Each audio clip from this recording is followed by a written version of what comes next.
నిస్సిగ్గుగా నిర్లజ్జగా రాజకీయాలు చేస్తున్నావు. ఇది అవసరమా? పేదోళ్ళ కష్టాలు.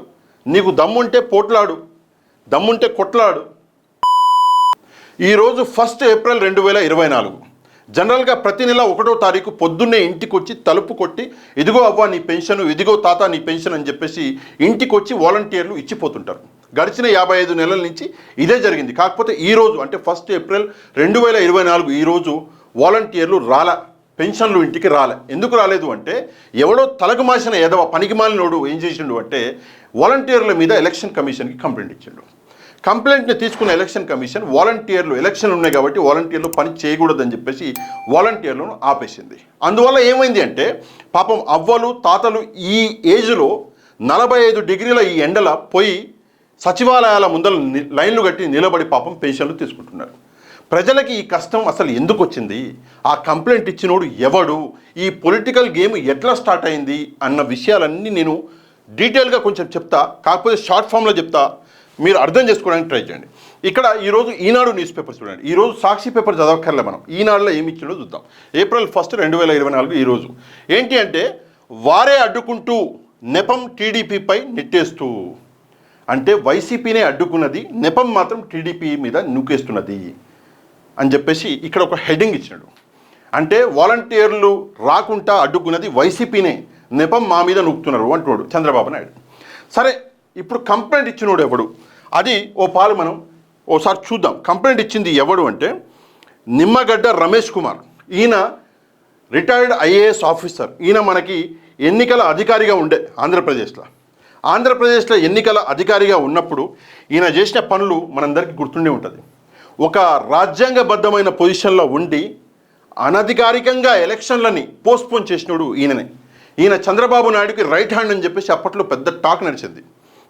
అదీ కాకుండా హైదరాబాద్లో ఒక హోటల్లో సుజనా చౌదరి, మన కామినేని ఆయన ఉండదు కదా ఏంటి శ్రీనివాసరావు, వీళ్ళతోటి కలిసి హోటల్లో కూర్చొని ఒక సీక్రెట్ మీటింగ్ చేసుకొని ఏదో బేరసారాలు కూడా జరిగినాయని చెప్పేసి అప్పుడు ఒక న్యూస్ అన్నది వచ్చింది. అంటే దీన్ని బట్టి క్లియర్గా ఏంటంటే ఈ నిమ్మగడ్డ అనే ఆయన చంద్రబాబు నాయుడికి పెట్టు. చంద్రబాబు నాయుడు మనిషి. కంప్లైంట్ ఇచ్చినోడు ఎవడు? నిమ్మగడ్డ. అంటే చంద్రబాబు మనిషి. అంటే ఇండైరెక్ట్గా కంప్లైంట్ ఇప్పించింది ఎవరు? చంద్రబాబు నాయుడు. ఆ కంప్లైంట్ వల్ల ప్రజలకి నష్టం జరిగింది. పాపం అమాయకులు, పాపం వృద్ధులు వెళ్ళి లైన్లలో నిలబడాల్సి వచ్చింది. ఒక్కసారి కంప్లైంట్ ఇవ్వడానికి ఇచ్చేసిండు. ఇచ్చిన తర్వాత ఏమైంది? రిజల్ట్ వచ్చింది. అందరూ ఏంటి అంటే తిట్టడం మొదలు పెట్టగానే చంద్రబాబాయికి అంటే చంద్రబాబు నాయుడు గారికి గుబులు మొదలైంది. అయ్యో నీ ఎంకమ్మ, నేను ఏదో చేద్దాం అనుకున్నా, ఏదో అయింది, వచ్చే ఓట్లు కూడా ఉంటాయో ఊస్తాయో తెలియదు అని చెప్పేసి బాబాయ్ భయపడ్డాడు. చంద్రబాబాయ్ భయపడి ఏం చేసిండు అంటే ఇక్కడ చూడండి, ఇంటి వద్దనే పెన్షన్లు అందించాలి అని చెప్పేసి ప్రభుత్వాన్ని ఆదేశించాలని కోరుతూ సీఈఓకు చంద్రబాబు లేఖ. లేదు ఇంటి దగ్గరనే పెన్షన్లు ఇవ్వండి అని చెప్పేసి ఒక దొంగ లేఖ రాసిండు. మళ్ళీ భయపడి లేదండి అంటే కంప్లైంట్ ఇప్పించింది ఆయనే, చంద్రబాబు నాయుడు గారు. తర్వాత ఇవ్వండి, ఎందుకంటే ప్రజల ఆగ్రహం చూసిండు, భయం చూసిండు, ఇవ్వండి అని చెప్పేసింది మళ్ళీ ఆయనే, చంద్రబాబు నాయుడు లేఖ రాసిండు. ఒకవైపు కంప్లైంట్ ఇప్పించి రెండో వైపు దొంగ లేఖలు రాపించి మొత్తం నాటకాలకి తెరదీసింది చంద్రబాబు నాయుడు. ఎందుకు నేను ఈ మాట అంటున్నా మీకు విషయం చెప్తా. ఎందుకంటే వాలంటరీ వ్యవస్థ అన్నది నిజంగా చెప్తున్నా ఇది నేషనల్ లెవెల్లో చాలా ఫేమస్ అయింది. ఇవాళో రేపో మనం ఏమంటారు నేషనల్ లెవెల్లో ఏదైతే ఇండియన్ గవర్నమెంట్ ఉందో అది కూడా దీన్ని పాటించే అవకాశాలు ఉన్నాయి. రాబోయే రోజులలో ఈ వ్యవస్థ అంత బాగుంది, దీని రిజల్ట్ అంత బాగా వచ్చింది. ప్రజలకి ఏ కష్టం కలగకుండా ఈ వాలంటరీ వ్యవస్థ అంటే ఇప్పుడు ఆధార్ కార్డు, రేషన్ కార్డు, ఆ కార్డు, ఇవన్నీ గవర్నమెంట్ ఇవన్నీ ఎక్కడికి వెళ్లకుండా వాళ్ళే ఇంటికి వచ్చి మరీ ఇచ్చారు. అట్లాంటి వాలంటరీ వ్యవస్థని చంద్రబాబు నాయుడు ఏమన్నాడు అంటే రాత్రిపూట వెళ్ళి కొడుతున్నారు తలుపులు కొట్టి, మీ ఆడవాళ్ళు ఎంత గలీజ్గా మాట్లాడిన వాలంటరీ వ్యవస్థ గురించి. ఒక పాలేమో వాలంటరీ వ్యవస్థ అసలు అవసరం లేదు, గలీజ్ వ్యవస్థ ఇదే అన్నాడు, తిట్టిండు.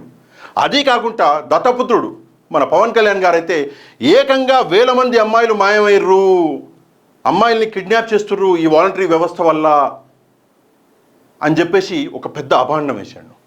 అంటే ఒకవైపు వాలంటరీ వ్యవస్థను తిట్టిర్రు, అభాండాలు వేసారు.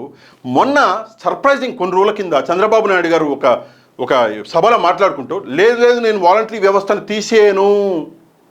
ఎందుకు అంటే వాలంటరీ వ్యవస్థ దమ్మిందో చంద్రబాబు నాయుడుకి తెలిసింది. ఈ వాలంటరీ వ్యవస్థ తలుచుకుంటే టీడీపీ ఇట్లా మాయమైపోద్ది, ఎవ్వడు ఓటేయడు. ఆ విషయం చంద్రబాబు నాయుడికి అర్థమై ఏం చేసిండు, లేదు వాలంటరీ వ్యవస్థను నేను ఉంచుతా, ఇంకా అయితే మీకు జీతాలు కూడా పెంచుతా అన్నాడు. ఒకసారి తిడతాడు, ఒకసారి ఏమో అభాండాలు వేస్తాడు, ఒకసారి ఏమో జీతాలు. మొన్నటికి మొన్న టీడీపీ ఒక ఎమ్మెల్యే క్యాండిడేట్ ఎంత గలీజు మాట్లాడాడు వాలంటీర్స్ గురించి, ఎంత గలీజు మాట్లాడాడు. అది చూసి నాకే అసలు ఒళ్ళు మండింది. కాకపోతే అప్పుడు నేను ఆంధ్ర టూర్లో ఉన్న, వేరే ప్రోగ్రామ్స్ చేస్తున్న, ఆ బిజీ షెడ్యూల్లో నాకు అవ్వలే ఒక వీడియో చేద్దామనుకున్నాను నేను కూడా. అనడానికి అంటారు. ఇంకో విషయం, ఈ నిమ్మగడ్డని వెనకాల నుంచి నడిపించేది చంద్రబాబు నాయుడే. ఈ నిమ్మగడ్డకి ఒక సంస్థ ఉంది, ఆ సంస్థ పేరు చెప్తా నేను. ఆ సంస్థ పేరు మీదనే సిటిజన్ డెమోక్రటిక్ ఫోరం అని చెప్పేసి ఈ నిమ్మగడ్డ గారు ఒక సంస్థను ఓపెన్ చేసిండు. ఆ సంస్థ పేరు మీద ఈ కంప్లైంట్లన్నీ ఇప్పించాడు. అండ్ అదే కాకుండా ఈ వాలంటీర్ వ్యవస్థకి వ్యతిరేకంగా ఇదే సంస్థ, నిమ్మగడ్డ సంస్థ ఏం చేసింది అంటే కోర్టులో కేసులు కూడా పెట్టింది. ఆ కేసులు కూడా నడుస్తున్నాయి. ఆ కేసులు నడుస్తున్న క్రమంలో ఇప్పుడేమో ఎలక్షన్ కమిషన్ కంప్లైంట్ కూడా ఇచ్చింది. అంటే చేసేది మొత్తం మీరు, చేసేదంతా మీరే. మళ్ళీ ఇక్కడ చూడండి, ఇంటింటికి పింఛన్లు పంపిణీపై వైకాపా కుట్ర అంట.